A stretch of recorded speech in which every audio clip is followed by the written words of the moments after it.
time. But do you think it translates to here for like Ugandans here? The same sort of practice? Like, do they drink to escape, or Yes. do you think they fit into like a British societal standard? They drink to escape, but also because there's an element of that here anyway.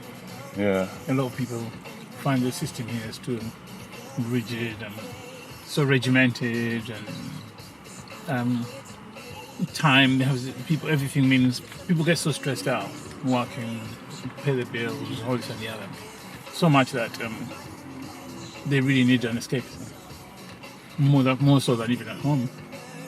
Because in Africa, people have so much time. I'm not saying it's good. I'm just saying they have so much time on their hands, and so they don't get stressed. Over there, you find people who are poor, but when you look in their eyes, they're not stressed.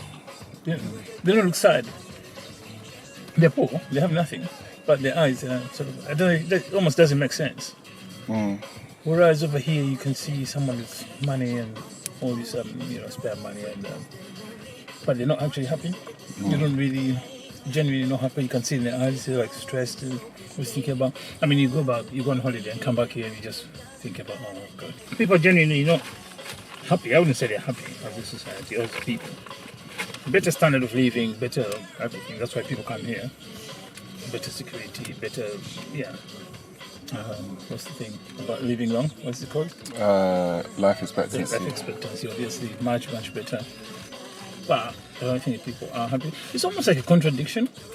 Because, like you find all these countries, and I think it's because the countries are better, because obviously they work hard, organize and work, whereas people at home are just happy to be sitting there and doing nothing. And just do that.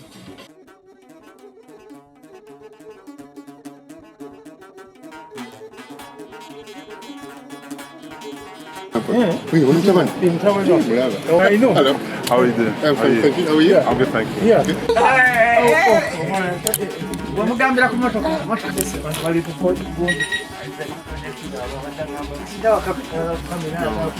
Did you feel like you ever had to compromise your character in order to fit in here? Not really, because I've always been that person, I've never been shy or any other way than outspoken, So I've never felt like I'm not being myself. Yeah.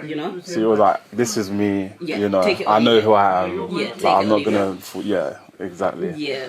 So it was very easy transition for me anyway. How long did it take for you to sort of feel settled and get into the flow of things? I think after a year or so, because the first 4 months was a bit of a hell. Yeah. Because I didn't have nothing to do. Working, you're not supposed to work. Of course, the community did help. Without community, then it would be even worse, because you come at a time when you get depressed. Yeah.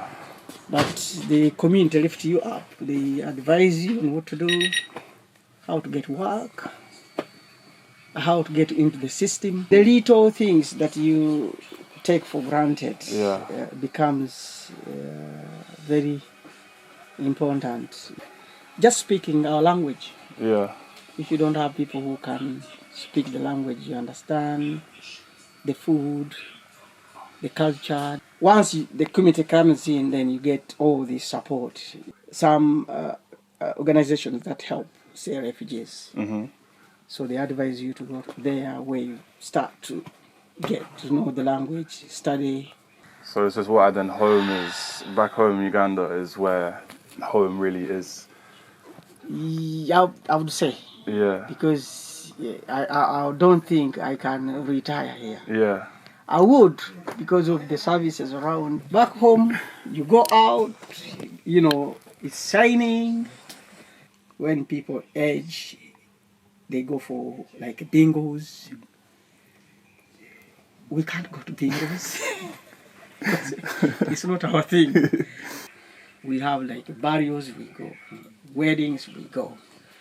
And you get a lot of support back home, which unlike here.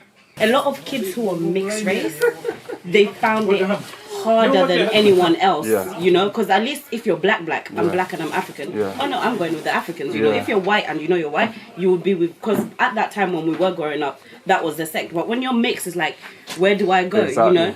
Which Exactly. did, I feel like, to some point, because you don't see where you belong. Yeah. So it kind of makes you shy away.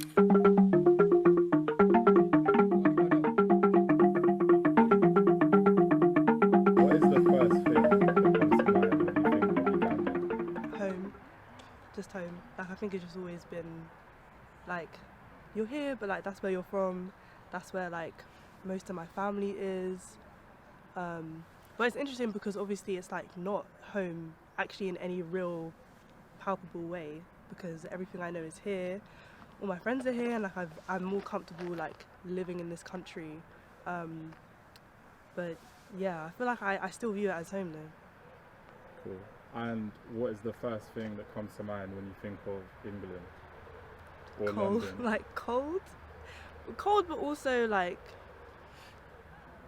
I don't know if I can say home again, but like London specifically, because when I think of like the UK, I'm like I don't really have any like loyalty or whatever, patriotism. Someone could talk like shit about the UK, I'll be like, okay, cool. Someone says something about Uganda, I'm like, actually, don't do that. London, like the London culture, like we were saying before, is so specific. Like having the way I've grown up with my home life is like just pure Ugandan. Like when I speak to other Ugandans who were like raised here or raised back there, we will have the same experiences. Like our parents have the same views, probably disciplined us in like the same ways. But then as soon as I step out of home, I've like got this different dual identity, and I used to feel so like I'm not Ugandan enough, or like but I'm not really British. But I kind of got over that, because I think that's like very egotistical to believe that anyone is really going to feel like they belong anyway, because I'm sure like a Ugandan, like a queer Ugandan could probably say the same thing about being in Uganda, like I don't really feel like this is my real home. But I feel like with growing up, I find comfort in belonging to multiple places and to like people, because even when I say like Uganda is home, I'm really talking about my family. If I say here is home, I'm talking about like my friends, my community, all of like the African, Caribbean people that I know who've like made me who I am, and like the way that I speak, the way I act, the art that I create is all gonna be informed by those different things. So yeah, I kind of like it.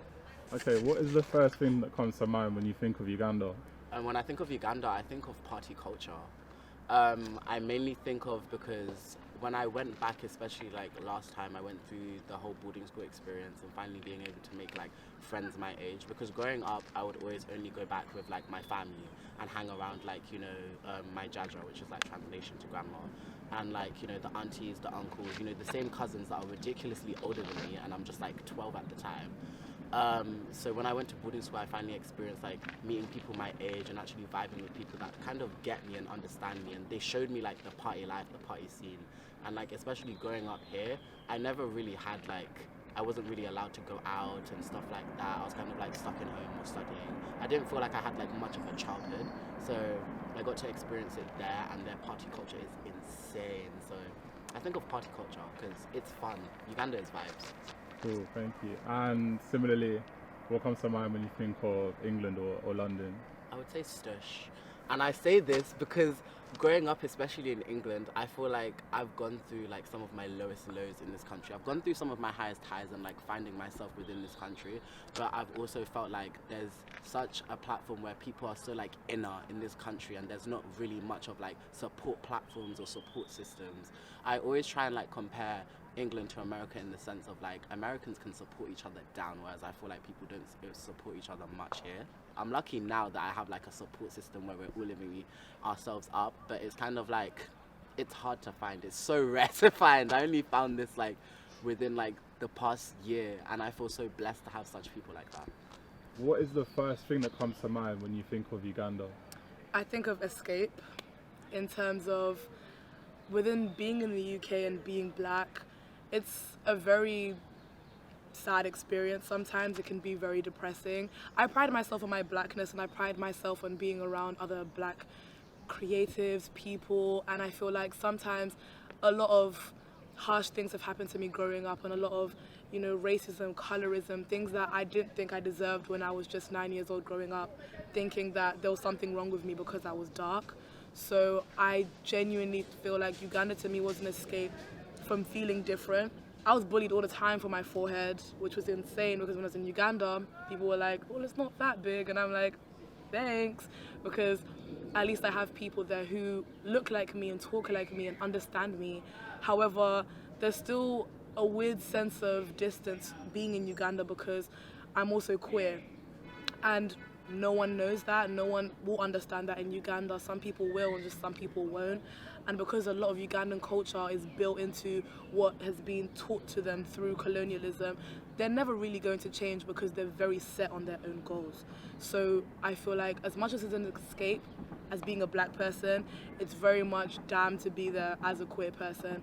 And it feels like I can't be 100% myself there, but at least I can still be 70 while here. I feel like sometimes I have to be 40 in certain spaces. What is the first thing that comes to head when you think of England? Genuinely struggle. I will say struggle. I love the friends I make here. If it wasn't for the friends I had here and the community I've met and the different people who I relate to through who we are, I would have left this country a long time ago if I didn't have them, because those are the people who keep me going. Those are the people who keep me, alert and ready to find new challenges, do more things. I never would have become a creative if it wasn't for London. I never would have expressed myself freely if it wasn't for London.